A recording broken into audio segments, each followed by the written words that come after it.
So, Chris, after you posted a link to our podcast episode, our last one, which was episode 16, this is episode 17. Correct. I put out the question, would anybody pay for this podcast? Only one person responded, which is cool. We got an answer. Suzanne Smart, who is my school board's innovation consultant, she said she wouldn't pay for it, but that she appreciates the fact that we do this, we put it out for nothing. So that's cool. As I suspected, nobody's going to want to pay for this, but hey, I pay for it.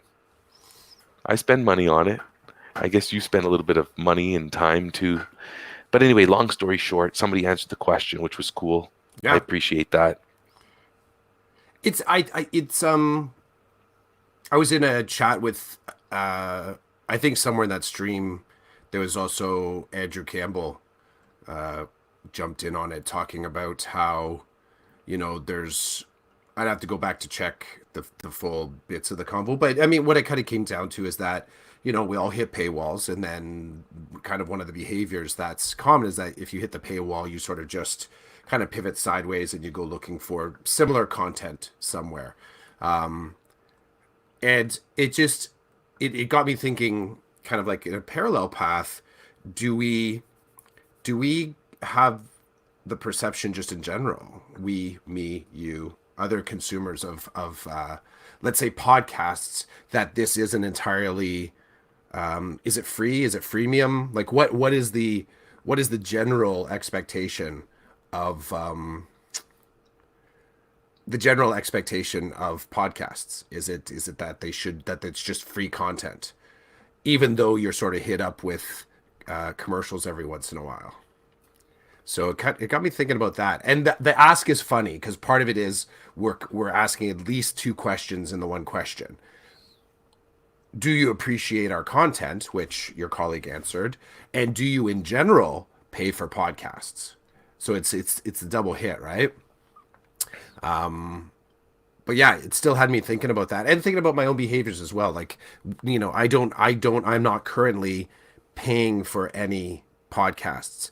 I've I've consumed and been in the middle of enough moments when that the ask for me to pledge money, I've actually thought to myself, like, yeah, you know what, like, they ask, if you want to help keep this podcast on the air, and if you really appreciate the content that we're putting down, a monthly, even every dollar helps. And I think to myself, oh yeah, you know what, I do want to help you out, I want to help you out, but I never action it.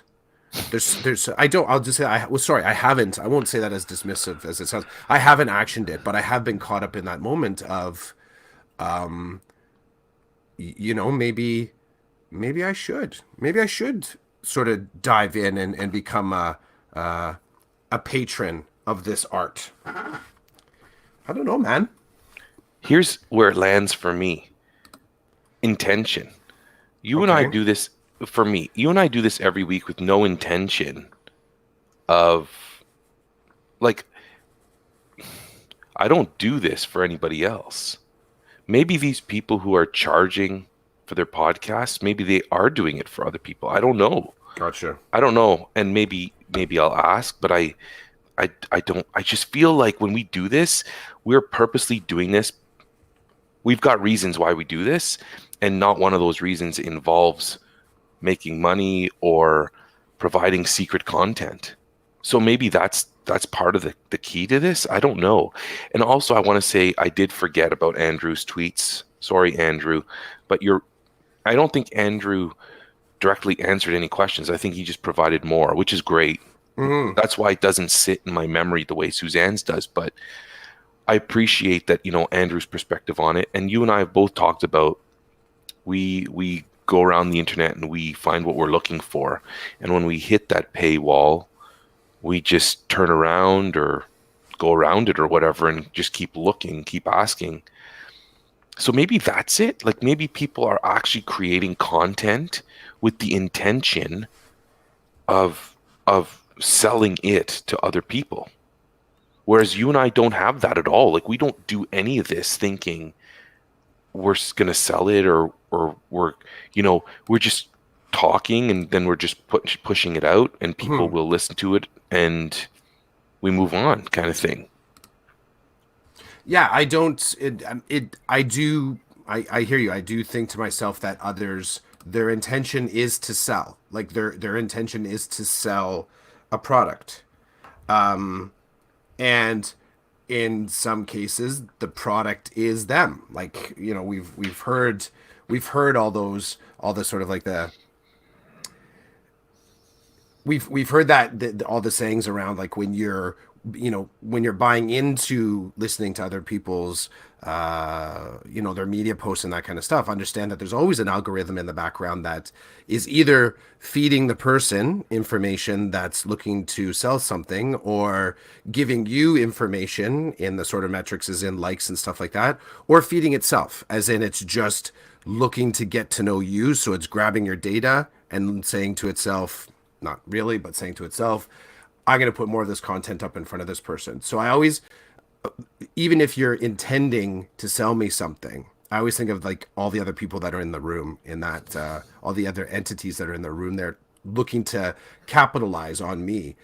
I think in some ways, my first, all the bot and algorithmic stuff, I kind of go, well, that's the price of admission. That, I guess, I have to just kind of say that's what it's going to cost me to use Twitter. That's what it's going to cost me to use Instagram. I get, I become more, I don't know what the word is. I get more, not my backup, but I become more, I guess I'm more sensitive to when that conversation around, what is it that I'm willing to pay for within that? Like, in addition to the fact that I'm giving up my data. So when it comes to the dollars, it is interesting to me when I think about my thinking, that how close I get to the purchase line and then I just back off. I think I'm going to side with Andrew, and often my brain just says, you know what? There's content in other places. Hmm. But here's where I get bugged. Here's where I bug myself. Because what I know about myself is that I have commitment issues. Like, I do this in general. No, no, here we go. Going, Do it, I have man. Do commit. it. Yeah, yeah, I got commitment issues. Like, I am the guy that in general is kind of like open seeking, but not necessarily willing. I don't always set down roots. I mean, I've done it with my career. I sometimes do it with relationships. I do it with things. Like, I kind of get interested. I'm like, yeah, that's kind of cool. And then every once in a while I see it on the shelf gathering dust. So podcasts, or consuming podcasts, my frame of mind is that I'm sort of open to the next thing, not necessarily to replace the old thing, because I don't know if I do a real measurement to say I would rather have this over the other, and this one is better than the other, and this is why I'm only listening to this one now.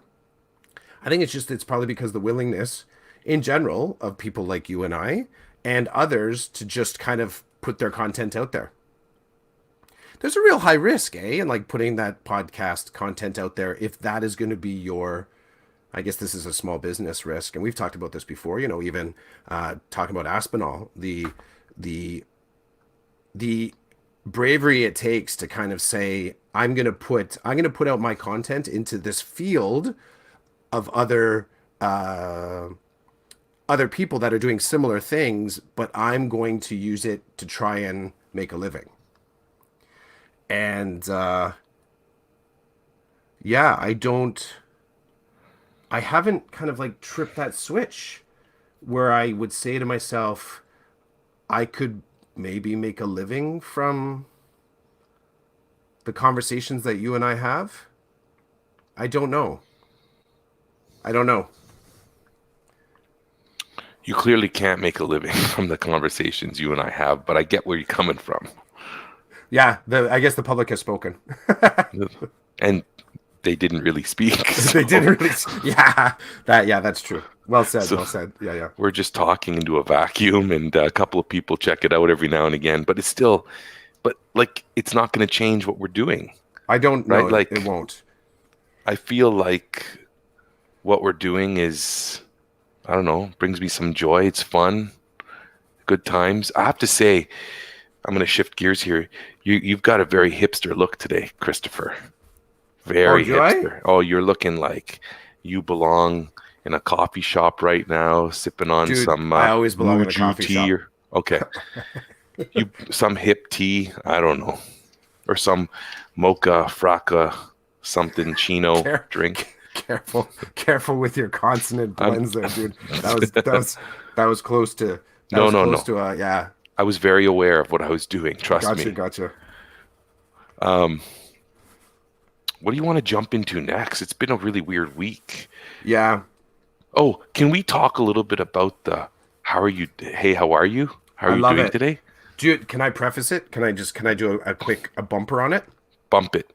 So, playing off that whole conversation that you and I had around kind of like and I forget I could probably go back and look at my drawings here, but like it was something about the throwaway terms that we use.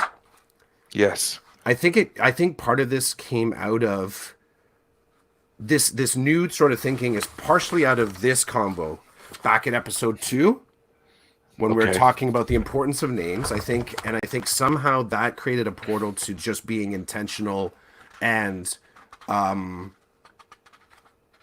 earnest sometimes in the things that we say. And then that kind of damn, I look at some of my drawings, I'm like, what was I thinking, man? Then it kind of but it played into this one too.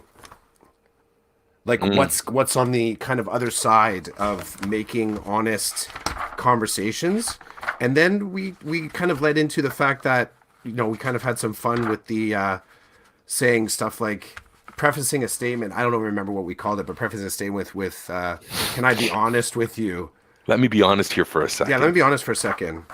And how often that is just a distraction in some Hmm. ways, or an avoidance of what's actually in front of you, or creates a reasonable trap door to not go there. Right. So there's the on ramp. There's like a 6 episode summary of what we were talking about this morning. So basically, yeah. So I don't rem- I don't remember exactly how it came up, but oh, I do remember how it came up. So I simply asked you how you were doing, and then you said you were fine, and I said, no, I said I was seriously. okay. I Okay, said it was sorry. okay. Yeah. And then like I said to you, no, no, Chris, I'm not just asking like just to say something over, 5 seconds. I'm asking because I really want to know how are you doing? And that's how we kind of got into a little bit of the, hey, let me be honest with you for a second. But I want to, so this is what I want to say, or this is what we did say or did talk about, that I believe I can tell in the context of my workplace. I believe that I can tell that when somebody says to me, hey, Roland, how are you doing? I can tell, depending on the person and the context, which is my workspace, whether they actually want to hear how I'm doing or they're just, it's a greeting, right? It's something to say as I'm standing at the photocopier beside them. And it's just, and we're just going to keep saying things like that until one of us is done copying, which now has me wanting to have a list of these things, then just walk into the planning time room and be like, just look down at the list. I'm like, hey, how are you doing? And wait for them to respond and then say, can I be honest with you for a second? And just go down the list of those things that we say that are space fillers, time fillers. I don't know what you want to call them, but I think I could have a few of them that I could have a really good laugh doing it. Hopefully not at somebody's expense. Like if they were to become upset with me, I would probably try to fix that because it's not my intention to upset them, but I would love to see how that would play out. Um, so that and then you said, instead of saying, hey, how are you doing? Just say hello, because then it's just, you're simply greeting somebody. You And expect nothing more. yeah, Hello. it's and unless you are present enough and willing to go there, and I'm not you know, I'm not intentionally slamming anyone that sort of plays into that moment. Like there's a whole lot of reasons why we go into those patterns, right? Like why we how we sort of gesture and cajole and kind of connect with our colleagues in the hallways. And there's so much there. There's so much there that you're carrying with you in the moment when someone sees you in the hall. What they're seeing is not just based on you know, what someone sees of me is not just based on what's here. It's also based on what I'm projecting. What they're seeing is based on what they're carrying and what they're projecting. Like it's the human relationships, the complexity of human relationships. My intention also is not to. My intention here is not to trash on anybody or anything like that either. We made an observation, Mm-hmm. and I'd like to kind of dig deeper with this observation because you're right. Some it think of the time and the emotional investment that it takes or could take to actually listen to how somebody's doing. Really.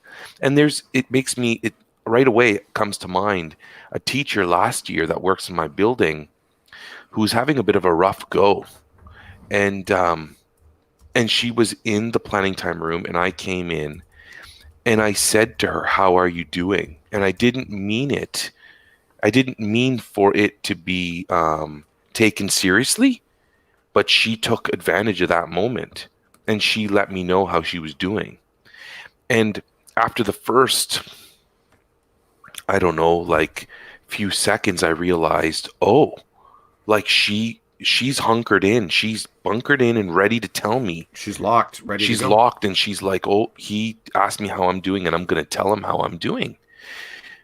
And after the first few seconds, I realized that she was going deep. So I literally put my stuff down and I gave her my full attention and I listened. And I think I was compassionate and I think that I provided her with the time and the ear that she needed at that moment. And I wasn't expecting it, but when it came, I certainly didn't dismiss it because I see the value and I also see like the humanity there, like that was her moment. She needed to talk about how she was doing and she was not doing well. And then for me, it's almost like a privilege to have someone express how they're really feeling to you. And that goes back to stuff you and I were talking about on the on ramp about what I value and who I am and how I've been raised, right? So it was like, oh, this person is actually serious. And therefore, it is my privilege to like honor this person by listening to them, by offering them feedback if that's what they require, or just to sit and listen. To bear And witness. to bear Just to, witness, yeah. exactly. And at that moment, I remember at that moment in time, she said to me after, she said, "Thank you very much for asking me how I'm doing. And thank you for listening to me. I'm sorry that I took up your time. I'm sorry that, I took you away from whatever you came in here to do, but I appreciate it." And then I authentically acknowledged that and said, "Hey, you know what? My stuff doesn't matter compared to what you just needed to do there. Like, big deal. I can do my stuff later. You needed to talk. You needed to be heard. You needed to get it out. And I'm glad that I could be here to help you with that. I did never intend it for that to happen. It was, hey, what's going on? But you know what? I learned from you. I'm probably going to be more aware and just say hello. And then if they want to give me stuff, then I will listen. But I'm not opening the door saying, hey, give it to me. So that was interesting. Interesting observation. The noticing, it's the part of this, shout out. I'll do the shout out. Shout out, Brene. Well, why not, right? Like, this is Thanks, where, Brene Brown. thanks, Thank you. Brene Brown. Yeah. So, shout out to, I got it here somewhere. I had some training yesterday with some folks what's a good way to do this? Okay. So from these people, So from Safe Talk, Okay, safe talk. yeah. So there's a little bit more stuff. So part of the thinking on this is around those moments being, well, you said use the word belonging. I've been saying the moments around noticing, and noticing maybe is the travel space between, what was the one you said, belonging, and what was the Fitting counter? in. So Fitting fitting in, in. and yeah, I think maybe the travel way between fitting in and belonging is the noticing. Maybe that's the little bit of that gray space of what's about to happen right now. Is it going to land on fitting in, or is it going to land on belonging? The noticing part, and the noticing part, there is a binary there. It has to happen between the two. Like it has to be happen. There's a it's a catalyzing moment between two things, two people, a person, and like it has to exist there. So my training yesterday was a lot about a part of it was about the noticing and being intentional with what you bring back to the noticing and removing judgment from the noticing. And as we played with before, like being able to just witness while you're noticing. And it was some kind of mind-blowing stuff. And you had mentioned in the on-ramp talking about being in a space where something in you noticed that the individual that was with you, the other person in there, which happened to be the speaker, had somehow shifted what was a full room conversation. It was like it became a one-to-one moment within this larger context. So I think the noticing there allowed, so whether it was you noticing the person in the sort of like the topic being presented, you noticing yourself, the individual sort of like doing it as well. I think regardless, it shifted from a fitting into a belonging pretty quick. What makes that belonging thing really fascinating is that it's not just, this was my sense of what you were explaining to me and in what was happening in your blog post as well when you were talking a little bit about this, is that the belonging was also based on allowing yourself to be with yourself. So you could say you're sort of, there's something external to it, but there was something internal to it as well, sort of saying, this is me, this is a part of me. And somehow there's some communication there. Like what's happening in the outside here now really fits with some of my thinking that's happening on the inside. And as far as the safe talk training that I had yesterday, yes, this week's been a hard week for me and my family in general. And I had a lot of moments in that training where it was no longer about training. Like it wasn't a there was nothing certifiable that I was in pursuit of. All I was doing was trying to remain as locked and present, noticing everything that was happening in that conversation. And when I felt a question come up, I allowed it to come out. And I really do. I mean, this is just about me in general. When I go to professional training sessions, I give everything to that. I really do. Like, if I'm going to be there, I try and make it about just me and the presenter. Not in a selfish end, as in, I'm man spreading and lying across four chairs or whatever, right? I'm respectful of the individuals around me, but I also try and really give as much as much of myself and open myself up to the presentation. And I think you and I were talking about, the idea of kind of like mainlining, like just kind of like cracking open the skull or the heart or the arm and saying, bring it to me. Like, let's see where this lands inside of me. And I know that I've captured, not captured, I know that I've initialized that part of me in presentation when I look back on my inability to take notes is because I'm right there in the moment. And there will be no notes today. There will be, I look at my notes from yesterday and this ain't much. That ain't much. I I have other sessions where I look at the notes. This is, man, I never thought about this until right now. So here's an example. So this is where I wasn't paying it. I wasn't noticing. This is me going into teacher mode. And it's funny, like I wasn't in the room when this was going on. I was entirely desperately trying to capture information. Not a bad thing, not a good thing, but it's something that I've come to understand about my process. That if I tag on to Brene, if I am approaching vulnerability where I'm opening up enough to the moment in front of me, I'm not on my computer. I'm probably still holding some sort of a writing utensil, but I'm not actively trying to translate or rewrite the experience in my notes. And I'll say yesterday, the way that played out is that in the middle of the training, where I felt like the actual training was really connecting with me on a deep level, I was asked a question about what I was going to do this weekend.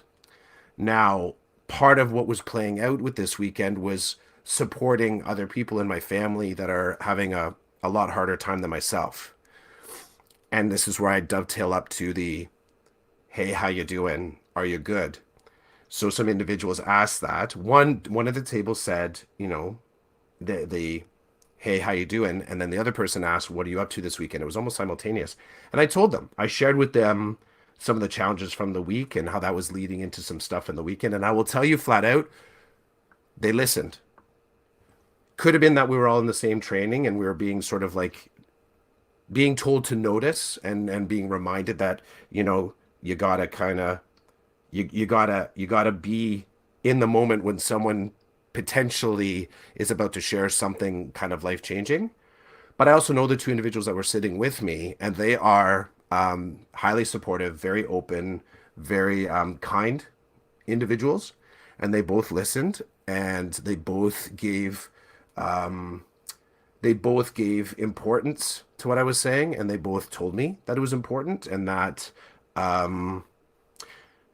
somewhere near the tail end, they made it clear that if there was something they could do, to ask, but without the, I didn't, I think that was the kindness offer. I think that whether they can or can't, I do feel like if I did need something within my task for this weekend, I could at least reconnect with them and talk to them about it. Just to be able to share again, have someone else notice. So as we go back to the whole, hey, how you doing? The photocopier conversations, the tail end of this week really became a live practice of the importance of that. And to be honest, even see what I did there? I'll just be honest. Going and supporting my family member last night, I tried to be like my two colleagues at the table and just be open and listen and take in the information that was being presented to me, and not make it seem like I could solve, not make it give the impression that I was gonna do anything, enforce anything in the process. Just listened and tried to ask questions that were more around their thinking, not my planning. So, Well, I appreciate you going there. I appreciate you talking about like your experience at your workshop and the whole idea of being open to taking in the information being presented or the experience that's happening. I made a real strong connection to what you were saying about taking notes. I went to a workshop on Tuesday that really helped me out, and I didn't take any notes. I just felt like it was one of those workshops, one of those moments where I just sat and was open to what was coming and was open to the experience and wanted more of the experience. Like I took one photo. I took a photo of the person the consultant with our school board who put this all together, when he kind of introduced the workshop presenters, I took a photo and tweeted it out of him like welcoming us and kickstarting the day, and then I put my phone down. And I enjoy using my phone, and I didn't really use it that much that day during that workshop, because I really, as I told you in the on-ramp, I really went into this workshop open and expecting to take things away from it. So I went with the intention of growing in that day. I went with the intention of taking things away that were going to benefit me, and then which would end up benefiting everybody around me. And I took no notes. None. I had a handout of the slide that the presenters were going to use, and I referred to it. And I referred to it when I was writing my blog post as well. But it was just it's awesome. And I find myself seeking those opportunities more and more. Those opportunities where I'm going to spend a half day or a full day with other people, either taking something away from the experience or giving something to the experience. And so as I say that, I think of the committees I belong to and why they're so important to me. I feel like when I go to these committee meetings, when I tell people I'm going to a meeting, they're like, oh, that sucks. And I'm like, no, it doesn't suck, because the groups that I'm part of and I belong to involve people around me who I respect highly and who I feel as though like are counselors to me. They're part of my inner professional work circle, if it makes any sense. It's like the people that belong to a group that I feel like I can talk to about the weird things, like about innovation and trying new things and taking risks, right? Like the stuff that I'm not going to walk around talking to anybody about, I can do with these people. And so, and I've built some really strong professional relationships and personal relationships from these committees. Like there are people on these committees that I call friends. And you know me, that word is loaded for me, the word friend. But so when I go to these committee meetings, or I go to these experiences, I'm looking to take stuff away. Like I'm looking to take parts of whatever happens during that day with me back to my classroom, back to my home, back into like the parts of my brain that remember moments in your life that are important, that are meaningful. And I also feel at those meetings and those gatherings that I give something back. I provide some of what I come with so that I can help, like as I say, move the system forward in a positive way. Which brings me to something I wanna mention. This week, the board of trustees for my school board put out a letter to the community about their position with respect to like the job action that's happening in Ontario, particularly with my school board. And basically, what this letter said was, we fully support the board of trustees for my school board fully supports advocating for the teachers, the students, and the staff of our school board. They're advocating for us because they want what's best for us. And so they basically said, like they put it on paper, we're here to support the teachers, the families, the students of our school board, and we're going to do what we feel is right to ensure that what comes is going to lead them to success. I know I've got some buddies that will make fun of me for this, just because I felt that letter was authentic and genuine. I felt that they had put their money where their mouth is, and they pushed out to anybody who's willing to read it how they feel and what they want for the system that I belong to. And I was moved. Like I was seriously impressed that they were actually saying something, that they took a stand and they put it out there. And So I tweeted a response to all the board of trustees that I could find easily on Twitter. And I basically said, thanks. Like, I'm a parent of 2 kids in my system. One of my kids is going to high school next year. He's not a big fan of school. School's not a place for him, like where he goes and he loves every minute of it. He's not that kid. That experience is not what it is. Like for him, that's not what he gets from it. And I'm concerned. I'm concerned, like, with how he operates at school now, and I'm concerned what it's going to look like in high school.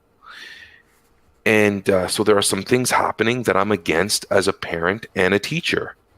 And so as a parent and a teacher, I tweeted a thank you. And here's the beauty of it, man. Here's, like, when we talk about like fitting in and belonging, I don't care who reads my tweet and what people think of my tweet. That's like, for me, a high level of authenticity for me. I don't care. And I don't say that in a way that's like I'm not saying that as a like a retort. I don't care what people think. They might think, "Oh, you shouldn't have done that," or "Great for you." It doesn't matter. I did it because I felt I needed to do it. I felt I needed to speak. And because as a teacher, I've been talking a lot about how I feel. And when I mean talk, I mean I've been tweeting a lot about um, my position on what the government wants to do to education in Ontario. And I feel strongly about it because it's the work I do. I've been doing it for 18 years, and I suspect I'm going to do it for another, 12 type of thing. And it bothers me, and so I need to speak. And so it doesn't matter to me. It doesn't matter to me what people think. I felt I needed to do it. And that feeling is like, sometimes when I see people operate that way, I don't get what they're doing, right? And I will simply like brush them off as being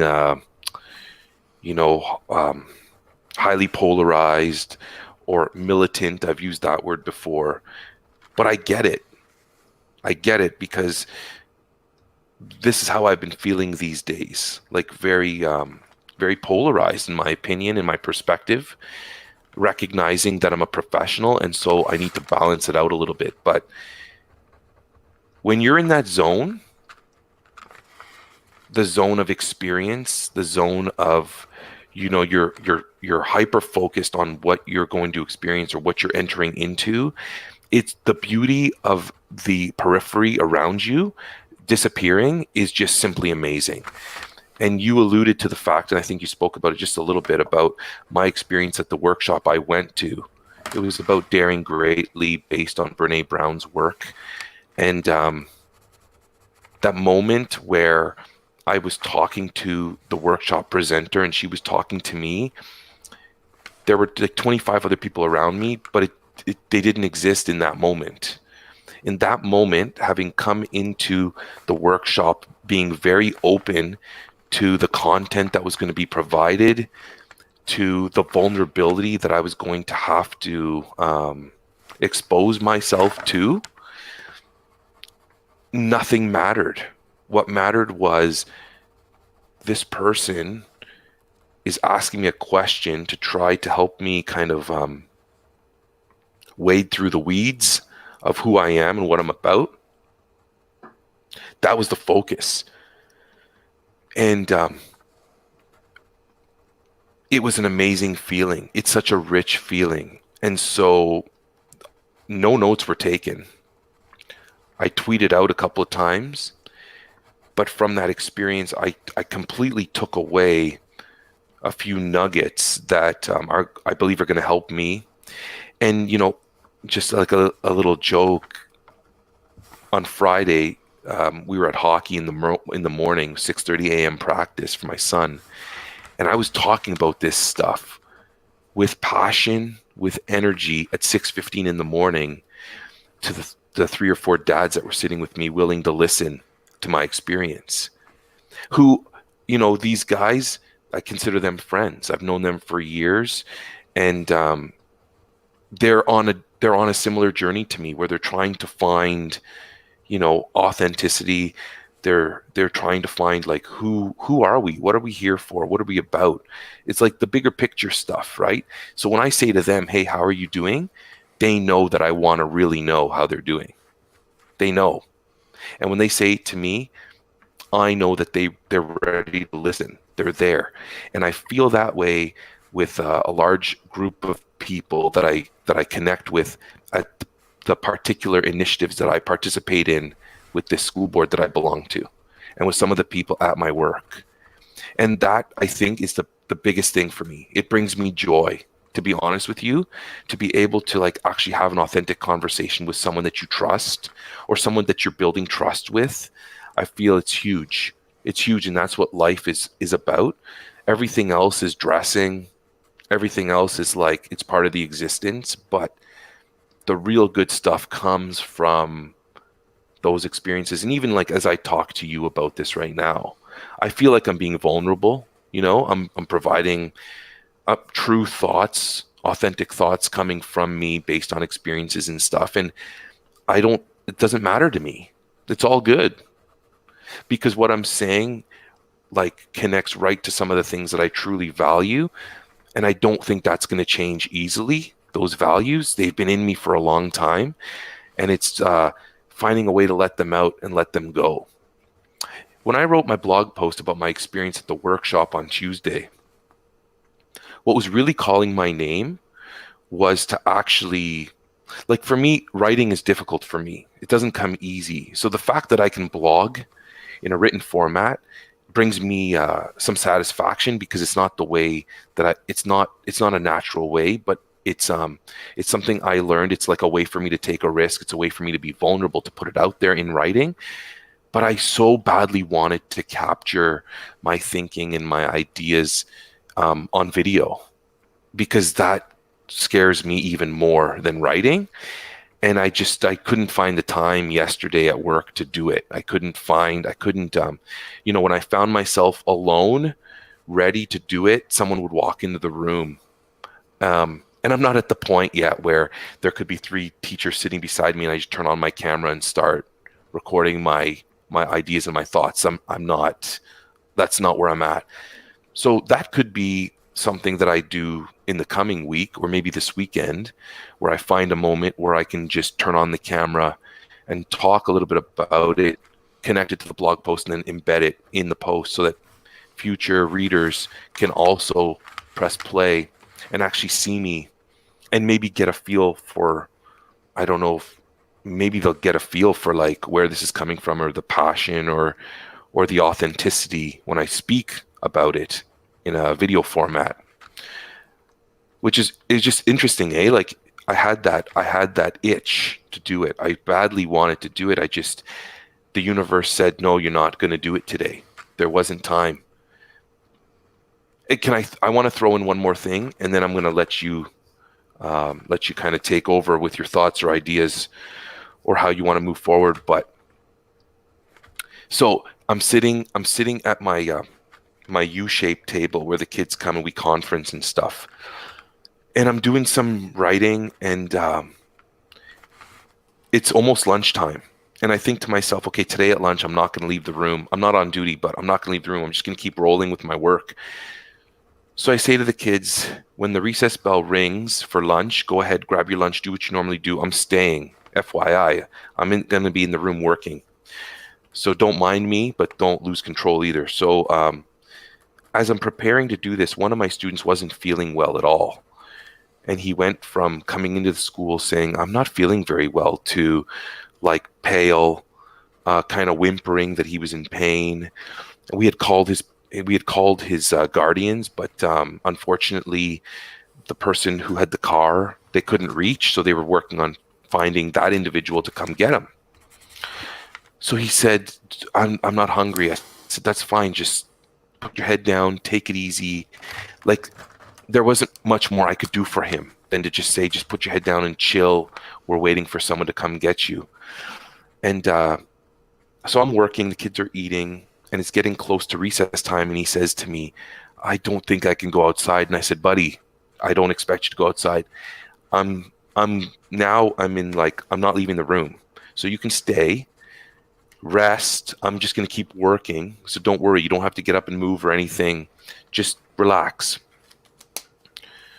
So I'm like, okay, so I stayed for the 20 minutes that they ate, so I couldn't record then. I had a sick student staying in, so I couldn't record then. And then at one point in the middle of that, he says to me, I'm really not doing well. I said, okay, do you want to go back down to the office with me and we'll make another call, just so, like, it was one of those things where I'm going to show you that I'm not messing around. Like, we have called and let's go try again.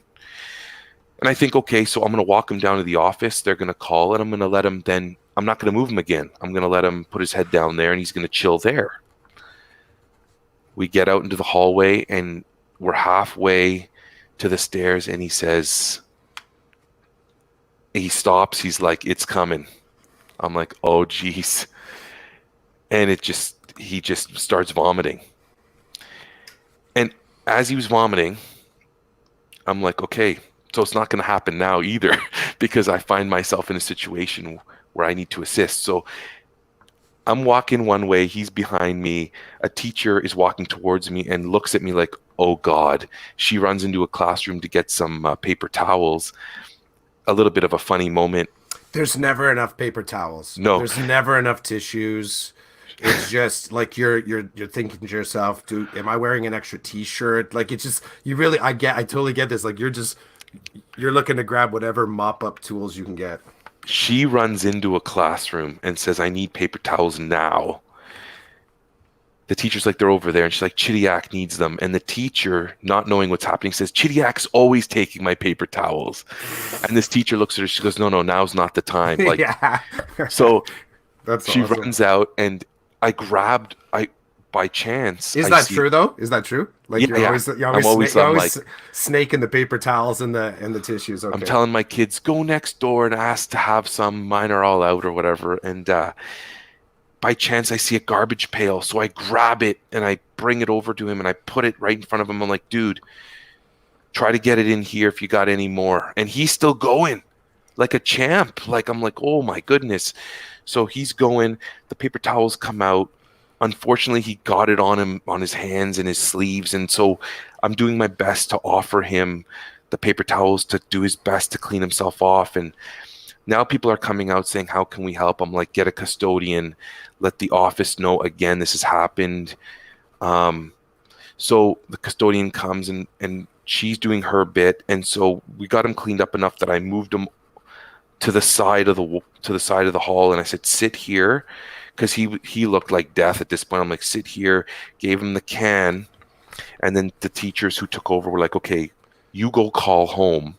We'll sit with him. I'm like, awesome. So I go into my room to call, but my phone rings and it's one of the secretaries saying his mom's here. Can he come down? I'm like, no, he's not moving. You need to send her up. So mom comes up. And she looks at him. She's like, oh, my God. And she says, he was not feeling well last night. He vomited this morning, but he just wanted to come to school. And I'm like, that's awesome. Like, I'm glad he wanted to come to school, but he can't stay. Like, look at him. And he looked like a ghost sitting on the floor with no energy. And so, it just, every free moment I had was not a free moment anymore. And obviously, this stuff takes precedence. And I'm kind of glad I'm talking about this because this is some of the stuff elementary teachers deal with. Like, what was I going to say to the kid at lunchtime when he's supposed to go outside? This is my time. You need to leave?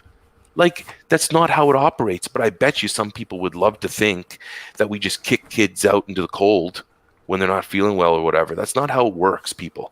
Dude, it's the noticing I was talking about. And how present can you be? That moment is a extreme version of someone communicating to you that they're in need.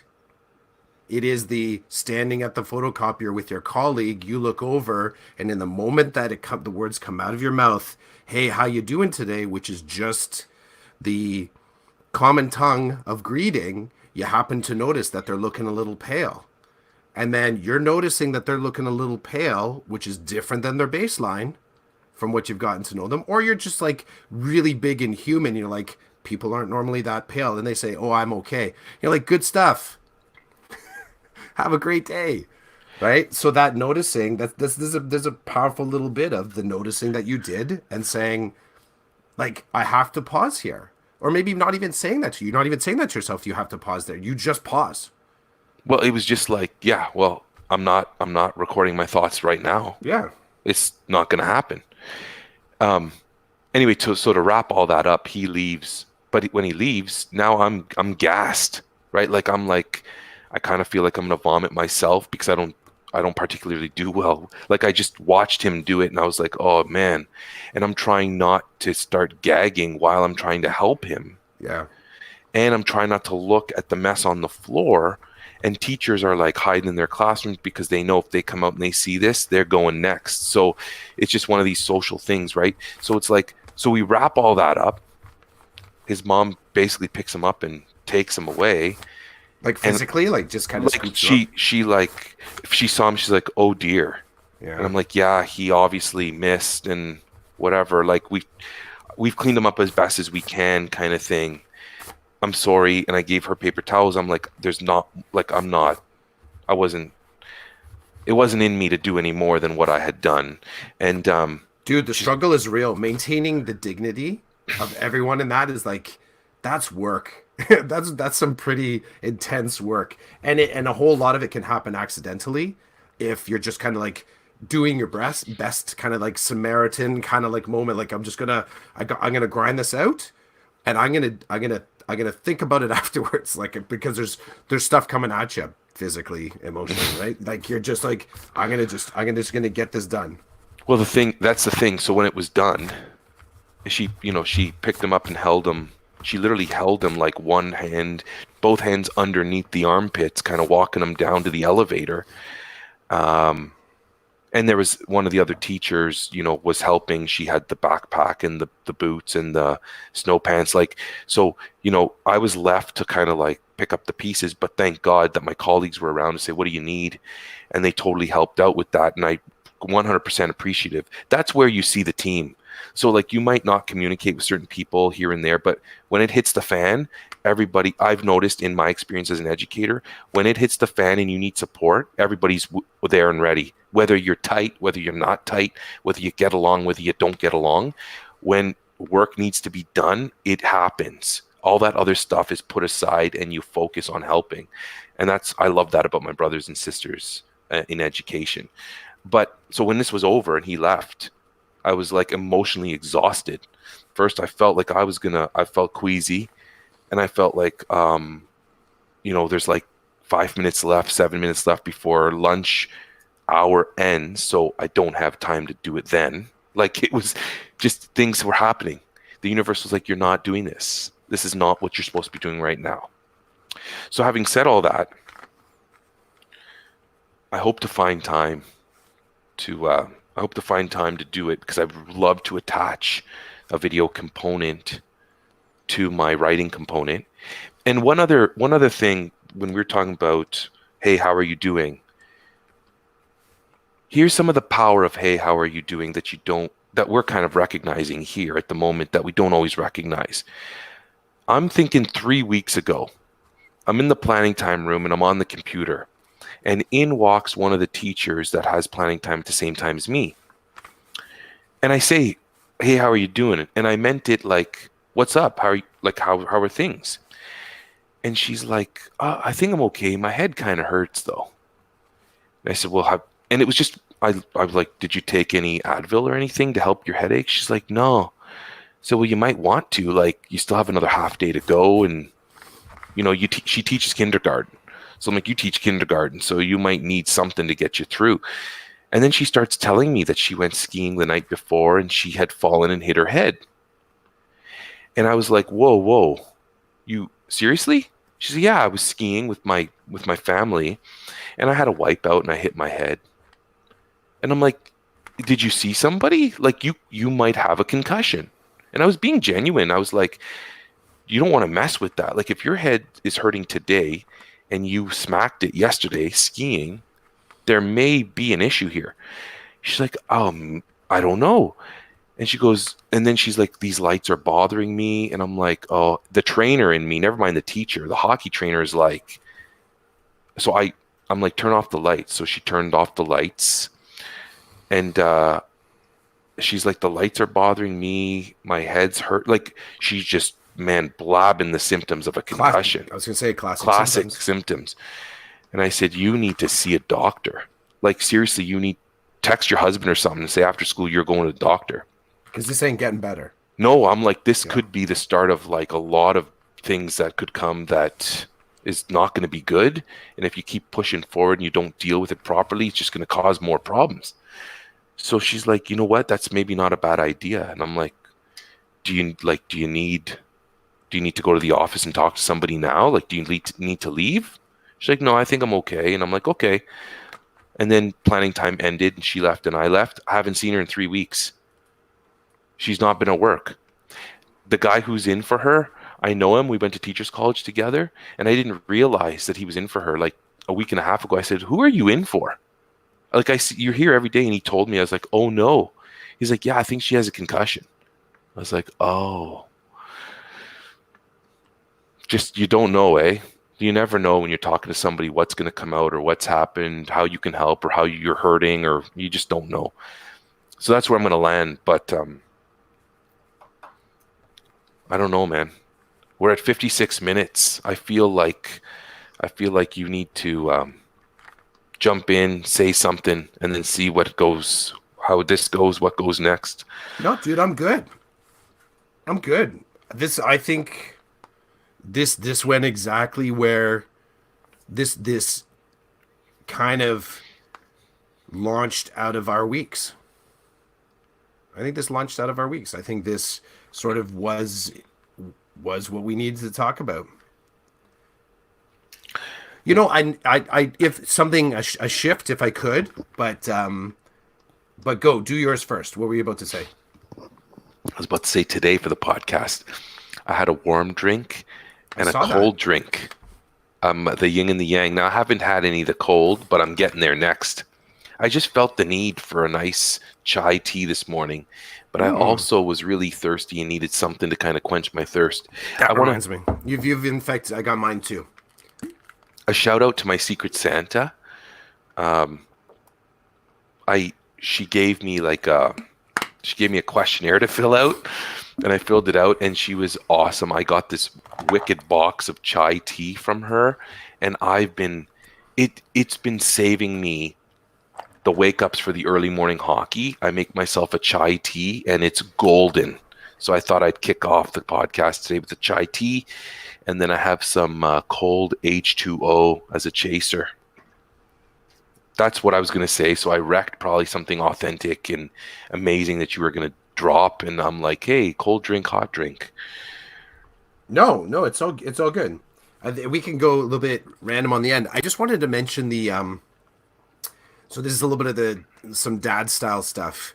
In the process of going and supporting a family member, I was coming back through my hometown, and it's when you're kind of in that mind funk of well, like when you were talking about helping out the little dude in that moment, and then you come out the other side and you're like, okay, the bigger reality sets in, like not that thing that you're super focused on when you're sort of like dealing with the minor trauma or whatever's going on. When that sort of like kind of evaporates a little bit, you realize it evaporates into a larger context. And in your case, you're like, you're gassed, like, but you still got to teach. Like, I still got other I got the other 2/3 of the day to deal with. So driving home last night, and what's funny is I wouldn't have even, if I hadn't been driving at night, this wouldn't have happened, because as I'm coming back from my hometown, I'm driving the dark streets. I don't know. It was like maybe 8 o'clock at night. The things that are lit up pop. And as I'm driving on, I noticed the sign, and the sign says Mr. Burger. I'm like, hey, they got a new sign. And just like that, I'm tripping down memory lane with stuff with my dad and going to Mr. Burger for like burger and fries. And so like it was just like, I'm coming out of this helping one person, and right away, not even knowing that I needed some comfort coming out of it. And it's a small thing, but I'll say Mr. Burger provided it. Because, I saw the sign and I'm like, I'm going there. I'm going to grab a bite to eat and walking in. And as I'm walking in with my dad. And,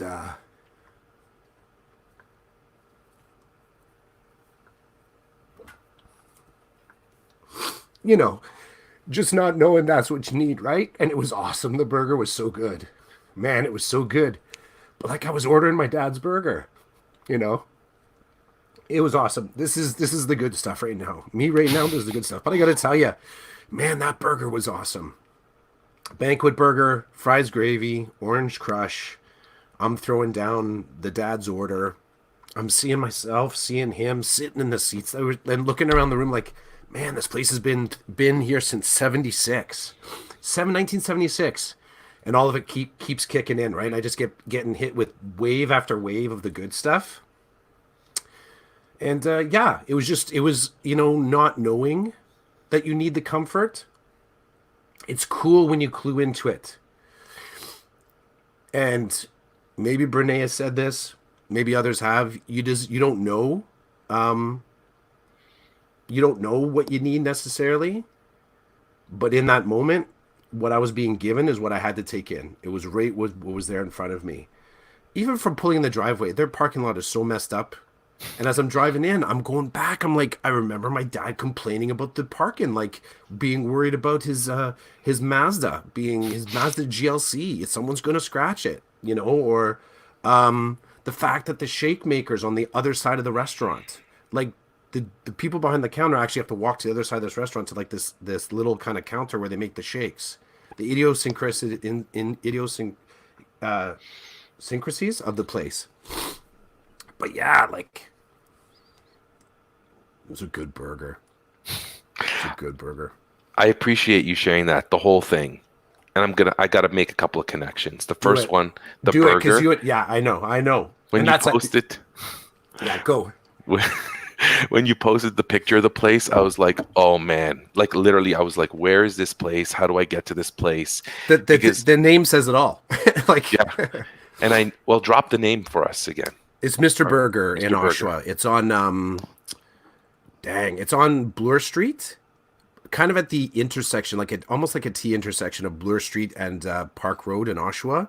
Really easy to get to off the 401. Like if you're blasting through there and you're thinking to yourself, oh, you know what? I just need something quick to eat. Hop off near that intersection. You can get right back on the highway again and go about your day. It doesn't matter if you're going east or west. Yeah. Shout out to Mr. Burger. So when you posted a picture on Instagram, and I was like, the first thought was, where is this place and how do I get there? Because as you and I are both on the same wavelength when it comes to food. So I was like, okay, if Clough's hitting this place, I saw the picture, had the thought, and then I read your post and I was like, oh, okay, this is deep. Like this is his dad's place. So I was like, oh man, okay, so Clough knows, and this is good for me to know. So I had that. Then the second thing is, as you were talking about feeling your dad when you were in there, right? Like reliving moments and over the joint. Like I couldn't not trip. I couldn't. It was such a overwhelming like feeling of sort of being like hanging with him. Like it was overwhelming.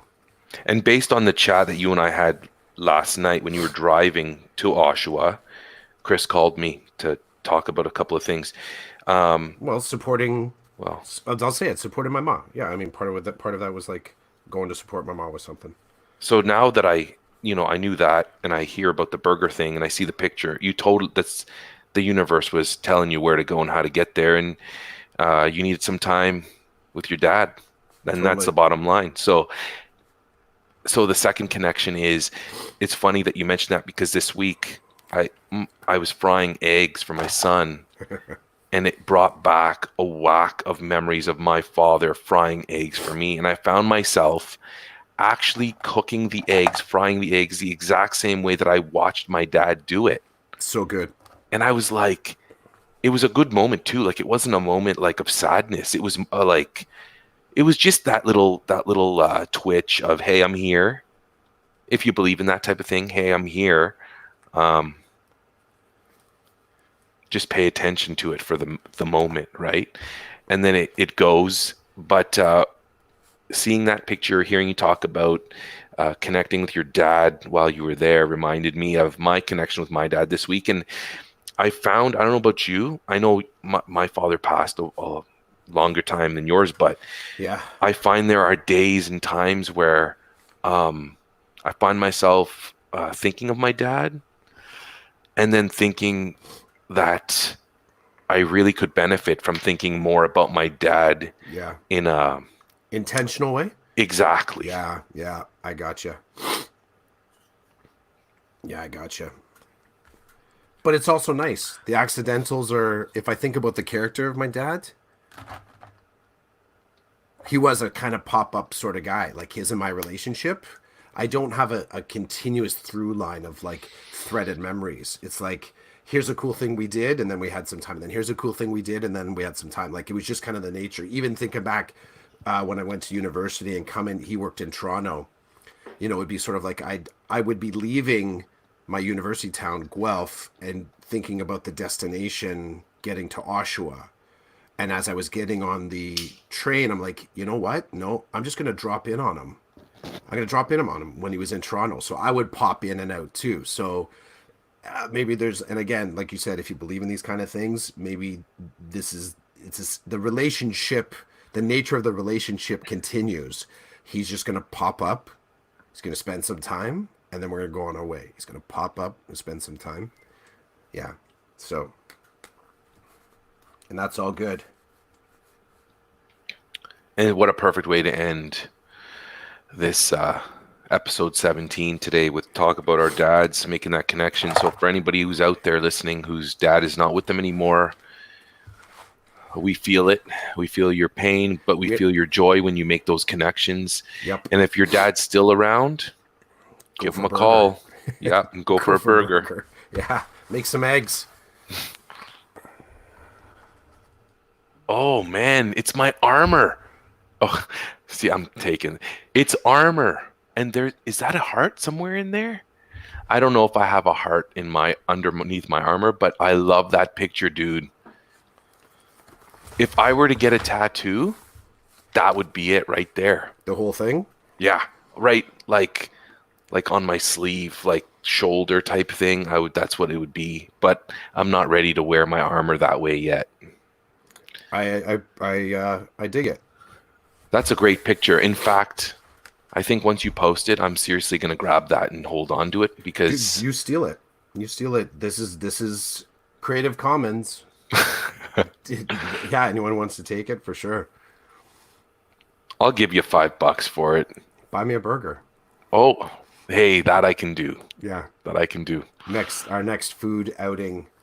That's the preview of the next food outing. Right on. It'll involve burgers and maybe some dropping of the armor.